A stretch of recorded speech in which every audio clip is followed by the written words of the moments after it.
उल्टा चश्मा यूसी में दोस्तों आपका स्वागत है। मैं हूं आपके साथ राशिद ज़हीर।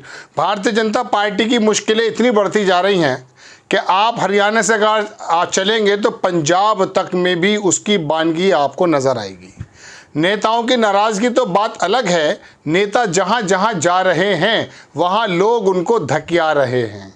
वीडियोस भी हैं, बहुत सारी खबरें भी हैं। हरियाणा से शुरुआत करता हूं और आपको बताता हूं दोस्तों कि हरियाणा में हुआ क्या है। हरियाणा में हुआ यह है कि पंजाब हरियाणा में भाजपा उम्मीदवारों का विरोध। पटियाला में परनीत कौर को किसानों ने घेरा और जब मैं आपको हरियाणा लेकर जाऊंगा तो वहाँ तो काले झंडे दिखाए जा रहे हैं। लेकिन पहले आप पंजाब में रहें और ख़बर सुने। अखबार लिखता है कि परनीत कौर लोकसभा चुनावों को लेकर पटियाला के गांव में प्रचार करने पहुंची थी। इसी दौरान किसानों ने उनके काफिले को घेर लिया और नारेबाजी करनी शुरू कर दी। परनीत कौर बूथ स्तर के कार्यक्रम में भाग लेने गई थी। अखबार लिखता यह है दोस्तों कि पंजाब और हरियाणा में भाजपा के लोकसभा उम्मीदवारों को चुनाव प्रचार के दौरान विरोध का सामना करना पड़ रहा है। पंजाब में तो वैसे भी इनकी ज़मीन कभी थी नहीं।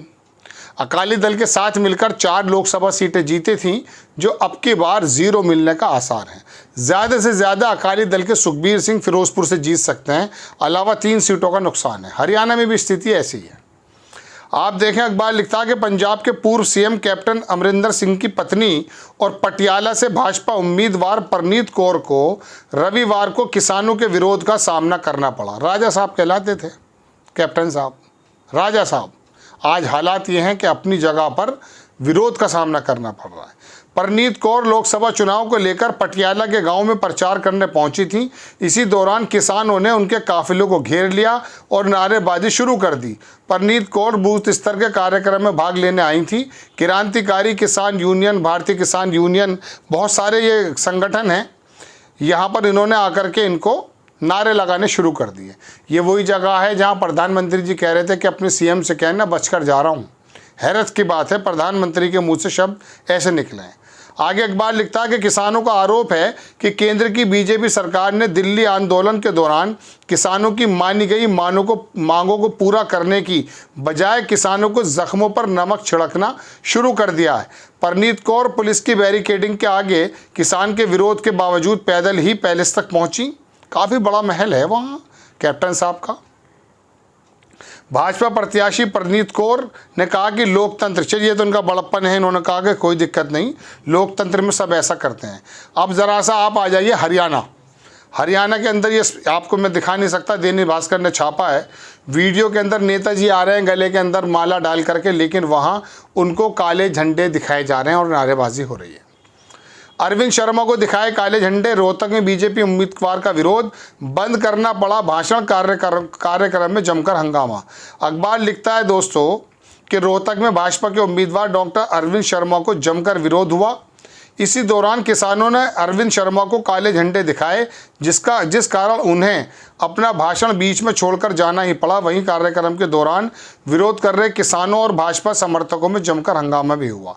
यह हिंदुत्व की लहर कब तक काम आएगी? वहाँ पहलवान, अग्निवीर, किसान सब इंतज़ार में बैठे हैं। मैंने आपको पिछले प्रोग्राम में बताया था कि हरियाणा के अंदर भारतीय जनता पार्टी के 10 में से 6 उम्मीदवार तो वो हैं जो दूसरी पार्टी से आए।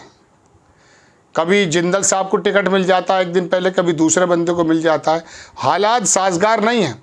पिछले 2019 में 10 में से 10 सीटें आई थी। पंजाब में भी अच्छा वर्चस्व था, लेकिन आप पंजाब से चलेंगे अगर आगे जम्मू, वहाँ तो और भी हालत ख़राब है। हिमाचल में भी हालत ख़राब है। लेकिन दिल्ली के अंदर जो अरविंद केजरीवाल का गठबंधन है उसमें भी दिक्कत है। तो आपको गोदी मीडिया और मेन स्ट्रीम मीडिया बताती तो यही है कि 400 सीटें पार हो जाएंगे, लेकिन स्थिति हकीकत मान लीजिए कर्नाटक से लेके तेलंगाना, तेलंगाना से लेके तमिलनाडु, तमिलनाडु से लेकर के बंगाल, फिर उड़ीसा और बिहार, कहीं भी आप आ जाइए हिंदी पट्टी को छोड़ करके बाकी तमाम जगहों पे हालात इतने नाजुक हैं कि दक्षिण से इस बार भारतीय जनता पार्टी को उत्तर का जवाब मिलने जा रहा है। तो हरियाणा की और मैंने आपको पंजाब की स्थिति बताई दोस्तों के वहाँ स्थिति, और कोई नेता नहीं छोड़ा। एक बात और भी है, भारतीय जनता पार्टी अपने खेमे में कोई नेता भी तो नहीं छोड़ रही। जो भी नेता बड़े बड़े हुआ करते थे उनको किस प्रकार से साइड लाइन कर दिया गया, ये मैं आपको 12 प्रोग्राम में बता चुका हूँ। अब अगर आपके पास लोकल छत्रप होते, लोकल नेता होते, ज़मीनी स्तर के नेता आपके साथ खड़े होते तो शायद अब ये हमेशा आपको मोदी और अमित शाह कहाँ तक इसकी भरपाई कर पाएंगे। और अगर योगी जी थोड़ा सा स्टार कैंपेनर के रूप में आ रहे थे तो उसको भी आपने साइड लाइन करने की कोशिश कर दी है। तो दोस्तों, हरियाणा में और पंजाब में हालात बहुत नाजुक हैं और वहाँ सूपड़ा साफ अगर हो जाए तो हैरत की बात नहीं है। ऊपर से बात यह है कि वहाँ पर बार बार सरकारों का अदला बदला किया जा रहा है। आपको मालूम है, मैं आपको कई बार बता चुका कि भारतीय जनता पार्टी की दो नीति हैं। एक नीति तो यह है कि जब भी एंटी इनकम्बेंसी से निमटना हो, मौजूदा सत्ता में जो लोग होते हैं उनको बदल दिया जाए, उनके चेहरे हटाकर दूसरे बना दिए जाएं। और दूसरी बात क्या है? दूसरी बात यह है दोस्तों कि भारतीय जनता पार्टी ये सोचती है कि हिंदुत्व के एतबार से और हम जो हैं किसी भी प्रकार से जाटों के सामने गैर जाटव, यादव के सामने गैर यादव, इस तरह के समीकरण अगर हम खड़े कर देंगे तो शायद वो बात बन जाए जो जिसके लिए भारतीय जनता पार्टी मशहूर है। यही वजह है कि नायब सिंह सैनी ओबीसी वर्ग से लेकर आए, जाटों का दबदबा है हरियाणा में, पंजाब में भी जाहिर सी बात है सिख जाट हैं, लेकिन उनको दरकिनार करते हुए भारतीय जनता पार्टी बार बार बदल देती है। लेकिन हालात अब ये हैं कि वहाँ उनके जो उम्मीदवार हैं, जो आयतित हैं या उनके अपने हैं, उनको विरोध का सामना करना पड़ रहा है। पंजाब की, हरियाणा और दिल्ली की स्थिति मैंने आपको बताई। नेक्स्ट टाइम इनसे रिलेटेड कोई भी खबर आती है मैं आपके सामने लेकर हाजिर होता हूँ। लेकिन एक बात बिल्कुल सही है, वो ये है कि 372 और 400 की बात तो भूल जाइए, 272 के वांदे पड़े हुए हैं।